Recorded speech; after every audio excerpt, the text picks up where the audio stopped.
রবিবারের পর আজও উত্তপ্ত রয়েছে, অশান্ত রয়েছে বেরমজুর এলাকা। জ্বলল খড়ের গাদা, পথে নামলেন মহিলারা। সমস্ত ক্ষোভ তারা আজকে উগরে দিলেন শঙ্কর সর্দারের বিরুদ্ধে। রবিবারের পর সোমবারও অশান্ত বেরমজুর। শঙ্কর সর্দারের বাড়িতে ভাস্কর মুখোপাধ্যায় তিনি পৌঁছেছেন। আমরা সরাসরি চলে যাব, আমাদের প্রতিনিধি রয়েছে সঞ্জু সুর। সঞ্জু, এই মুহূর্তের কি পরিস্থিতি? দেখো, এই মুহূর্তে আমি শঙ্কর সর্দারের বাড়িতে রয়েছি। আমি বলবো যে এই মুহূর্তে ভাস্কর মুখার্জি তিনি রয়েছেন বারাসাত রেঞ্জের। তিনি এসেছিলেন এখানে এবং তিনি শঙ্কর সর্দারের পরিবারের লোকজনের সঙ্গে কথা বলেছেন এবং আজকে যে ঘটনা এই শঙ্কর ভাস্কর মুখোপাধ্যায় যেমন রয়েছেন তেমন তার সঙ্গে সঙ্গে আইজি সুকেশ জন তিনিও রয়েছেন। আমি একটু চেষ্টা করবো স্ত্রীর সঙ্গে যদি কথা বলা যায়। সেই ঘটনাকে কেন্দ্র করেই কিন্তু আজকে সন্দেশখালীর বেরমজুরের এই যে ঝাউতলা নতুন করে উত্তেজনা ছড়ায়। পুলিশ তো এসছে, আপনি পুলিশকে জানান তারা ওনারা দেখবেন, ওরা যা ঘটনা ঘটেছিল আপনি সেই সবিস্তারে বলেছেন। জানালা ভাঙলো, ঘর ভাঙলো, এ হাঁড়ি বেড়া ফেড়া সব ভেঙে যাচ্ছে, তার অ্যালবাস্টার ভাঙলো। তাহলে পুলিশরা এবারে তারা দেখবে এবার কি করবে না করবে। পুলিশের যিনি আধিকারিকরা এসেছিলেন তারা কি বললেন? ওরা দেখবে। আপনাদের অভিযোগ কাদের বিরুদ্ধে? আপনাদের কোনো অভিযোগ আছে?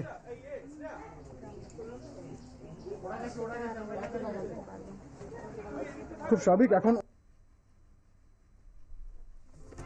আমি আরেকবার শঙ্কর সর্দারের বড় মেয়ে আছে, আমি তার সঙ্গে কথা বলবো। তুমি একটু সামনে এসো।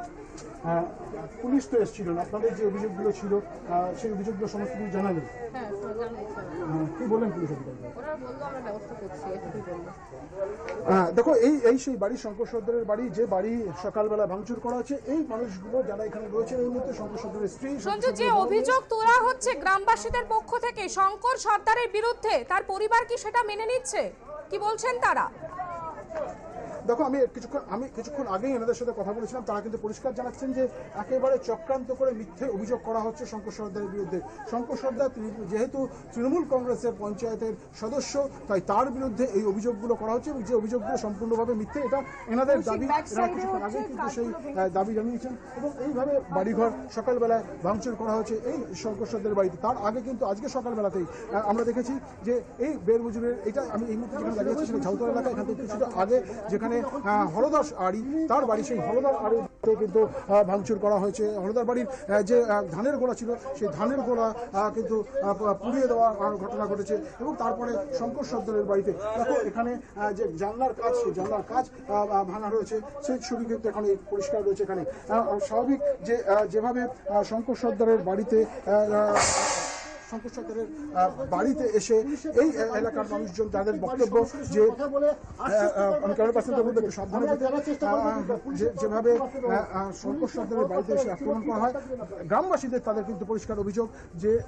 এই শঙ্কর সর্দার তিনি পঞ্চায়েতের সদস্য, তিনি কিন্তু গ্রামবাসীদের যে অভিযোগগুলো ছিল বা যে দাবিগুলো ছিল সেগুলোকে মান্যতা দেননি, বরঞ্চ শঙ্কর সর্দারই নাকি গ্রামবাসীদের অনেকের জমি করেছে। আমাদের দর্শকরাও নিশ্চয়ই ইতিমধ্যে সেই বক্তব্য শুনেছেন। ঠিক এই শঙ্কর সর্দারের বাড়ির ঠিক পাশেই তারা দাঁড়িয়ে রয়েছেন এখনো এবং সেখান থেকে তারা অভিযোগ করছেন যে দীর্ঘদিন ধরে, 1 মাস 2 মাস নয়, 1 বছর 1.5 বছর ধরে শঙ্কর সর্দার তিনি গ্রামবাসীর জমি কেড়ে নিয়েছেন, আদিবাসীদের জমি। বিশেষ করে এটা বারবার করে তারা বলছেন আমরা আদিবাসী, আমাদের আদিবাসীদের জমি কেড়ে নেওয়া হয়েছে, জবরদখল করা হয়েছে।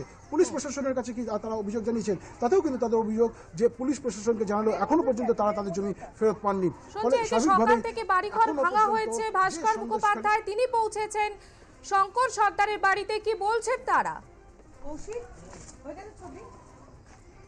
পুলিশের বক্তব্য, তারা পুলিশ সম্পূর্ণ যা যা অভিযোগ, যেখানে যা যা অভিযোগ করে দিচ্ছেন সেই সমস্ত অভিযোগগুলি তারা খতিয়ে দেখার আশ্বাস দিচ্ছেন। খতিয়ে দেখে যার যার বিরুদ্ধে যা যা ব্যবস্থা নেওয়া ব্যবস্থা নেওয়া হবে পুলিশ প্রশাসনের পক্ষ থেকে পরিষ্কার জানানো হচ্ছে। এমনকি শঙ্কর সর্দারের স্ত্রী তার কাছে এসেও কিন্তু একই আশ্বাস দিয়ে গেলেন, যেটা শঙ্কর সর্দারের স্ত্রী তিনি বললেন যে তাকেও আশ্বাস দেওয়া হয়েছে যাদের বিরুদ্ধে অভিযোগ, যারা তার বাড়িতে ভারী ভাঙচুর করেছে তাদের বিরুদ্ধে পুলিশ প্রশাসন ব্যবস্থা নেবে। কিন্তু উল্টো দিকে পুলিশ প্রশাসন যখন এই ধরনের রাস্তা দিচ্ছেন শঙ্কর সর্দারের স্ত্রীকে, পাশে দাঁড়িয়ে কিন্তু গ্রামবাসীরা তাদেরও একটা বক্তব্য রয়েছে যে তাদের বক্তব্য পরিষ্কার, এই শঙ্কর সর্দারই তাদের অর্থাৎ এই এলাকার জেহতল এলাকার যে আদিবাসীদের জমি আছে সেই আদিবাসীদের জমি কেড়ে নেওয়ার অন্যতম হোতা। ফলে স্বাভাবিকভাবে গ্রামবাসীদের সেই ক্ষোভটা আজকে শঙ্কর সর্দারের বাড়ির উপরে এসে পড়ে এবং বেশ কিছুটা জায়গা তারা ভাঙচুর করা হয়। এখন শঙ্কর সর্দারের স্ত্রী, 2 মেয়ে এবং সন্তান ছেলে রয়েছে। যদিও তাদের বক্তব্য অর্থাৎ শঙ্কর সর্দারের 2 মেয়ের বক্তব্য, বাবা এখন নেই, বাবা পিসি সম্ভবত অসুস্থ, তাকে দেখতে বাইরে রয়েছেন।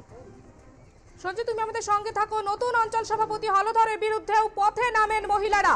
রবিবার সেচমন্ত্রী পার্থ ভৌমিক ঘোষণা করেছিলেন তৃণমূলের নতুন অঞ্চল সভাপতি হলধর আরির নাম। অজিত মাইতিকে সরিয়ে হলধর আরিকে দেওয়া হয় দায়িত্ব, তবে তাতেও গ্রামবাসীদের ক্ষোভ প্রশমিত হয়নি। তা বোঝা যাচ্ছে আজকের ঘটনায়, কারণ জ্বলল খড়ের গাধা।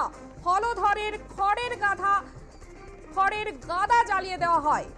সঞ্জু সুর রয়েছেন প্রতিনিধি আমাদের সঙ্গে। সঞ্জু,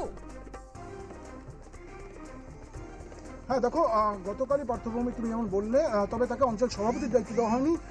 হলধর আরি এবং আরেকজন, তাদের দুজনকে কনভেনার যৌথ দায়িত্ব দেওয়া হয়েছিল। সেই হলধর আরি গতকাল তিনি দায়িত্ব পেয়েছেন, তারপর আজ সকালে তার বাড়িতে খড়ের গাদাতে আগুন দেওয়া হলো।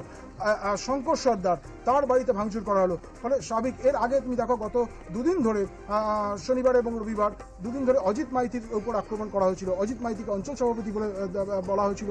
সেই অজিত মাইতির উপর আক্রমণ করা হয়েছিল। গ্রামবাসীদের ক্ষোভটা অজিত মাইতি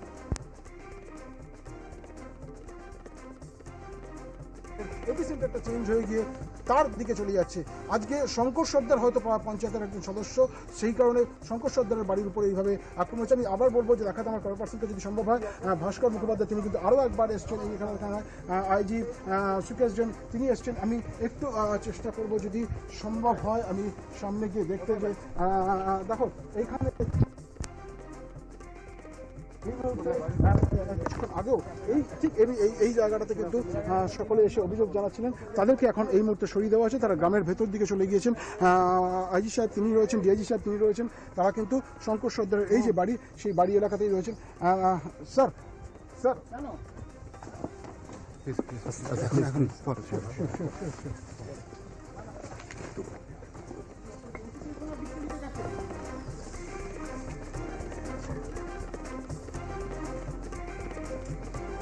দেখো, দুজন শীর্ষস্থানীয় পুলিশ আধিকারিক তারা এই মুহূর্তে শঙ্কর সর্দারের বাড়িতে আরও একবার ঘুরে আসলেন। যে আশেপাশে যারা ছিলেন, যারা গ্রামবাসীরা ছিলেন, তাদের সঙ্গে কথা বলে আবার এই শঙ্কর সর্দারের বাড়ির এখানে চলে আসলেন। আমি কথা বলার চেষ্টা করেছিলাম, কিন্তু এই মুহূর্তে তারা কথা বলবার মতো অবস্থায় নেই বা কথা বলতে চাইছেন না।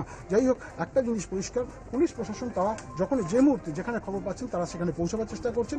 কিন্তু একটা বড় এলাকা জুড়ে কখন কোথায় হঠাৎ করে দিকে দিকে আগুন জ্বলছিল সেটা বেড়ে যাচ্ছে বা ক্ষোভ বিক্ষোভটা সামনে চলে আসছে, সেটা কিন্তু পরিষ্কার।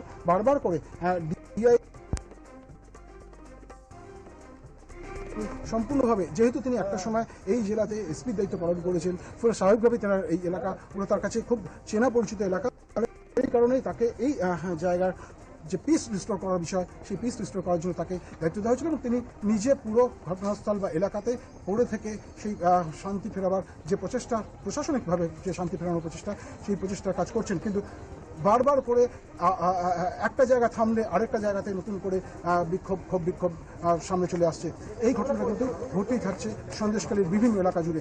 বের মজুরের যে এলাকাগুলো রয়েছে আজকে যেখানে অভিযোগ নেওয়া হচ্ছে, সেই বের মজুর এলাকার বিভিন্ন জায়গায় এই ধরনের আজকে এই মুহূর্তে যে ঝাউতলায় ঘটছে, কিছুক্ষণ আগে হলদার আড়ির বাড়িতে হয়েছিল।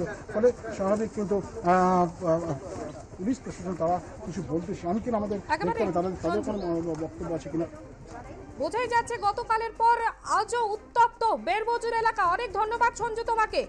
শঙ্কর সর্দারের গ্রেপ্তারের দাবিতে আজকে পথে নেমেছেন মহিলারা। বাড়িঘর ভাঙচুর করা হয় পঞ্চায়েত সদস্য শঙ্কর সর্দারের। অন্যদিকে নতুন অঞ্চল সভাপতি হলধরের বিরুদ্ধেও পথে নামেন মহিলারা। রবিবার সেচমন্ত্রী পার্থ ভৌমিক ঘোষণা করেছিলেন তৃণমূলের নতুন অঞ্চল সভাপতি হলধর আরির নাম।